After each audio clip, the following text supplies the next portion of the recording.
Naka-display na ba ang inyong mga Christmas decoration? Paano kayo nakasisigurong yan ay matibay at ligtas para tulungan tayo maging safe at merry pa rin ang Christmas? Makakasama natin ang Vice Chairman ng IEEE, Electrical Safety Committee na si Engineer Aldous Choi Zaguirre. Magandang gabi po sa inyo, Engineer Choi. Magandang gabi po, Miss Tama Susan. ba yung pag-pronounce ko ng inyong Tama naman, no? Anyway, Engineer Choi, ano ba yung mga dapat nating tignan para malaman na magandang klase ng Christmas lights ang ating bibilhin o ating Ayan. binili?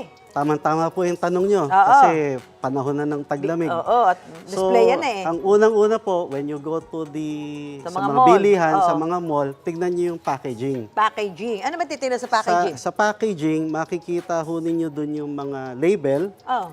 Yung unang nilalagay doon as demanded by DTI, yung PS Mark at saka ICC. Oo. So depende kung paano siya in-audit ng gobyerno, doon na inilalagay na sticker. Oo. Ngayon, hindi lang basta titignan nyo meron na doon, tignan nyo rin baka kumayos pa yung sticker. Minsan kasi pinipeke yun. Ay, eh. marami na raw peking yan eh. So, halimbawa pag- yung doon sa mismong item, ano yung titignan Yan. ko? Gaya nito, itong, oh.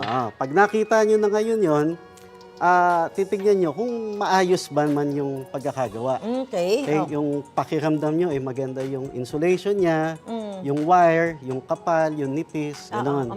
Ngayon, may isa pang maganda ngayon na tinitignan dapat. Engineer, ito ang tanong eh. Kapag ba yung wire ng Christmas lights ay manipis, ibig sabihin ba madali itong masira o baka magkasunog? Halimbawa, gantong kanipis nga, yan, ganyan. Yan. Maaari mo sabihin yon. Oh. Okay? Kasi nandoon yung kakayahan ng wire para magdala ng kuryente. Oo nga. Oo. Ngayon, kung manipis siya, madali siya mag-iinit. Okay. So, pag nag-init, alam nyo na yon. And then, Ito, yan. nasa harap natin. Yan, delikado. Manipis eh, pero Medyo although, sa load niya na to, kaya na yan. kakayanin niya yan. Ngayon, ang masakit sa Christmas lights kasi pinagduduktong-duktong. Tugtog ng tawag sa ganun, octopus connection. Pag mahaba na yan, syempre, dadami na din yung kuryente yung dadaloy.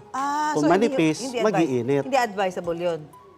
Na pagdikit-dikitin Titignan mo. nyo yung instructions nung gumawa sa packaging niya, kung hanggang ilan. Iyang ganyan, maaari ba maging sanhi ng sunog, lalo na kapag ito ay nakadikit sa Christmas tree o garland?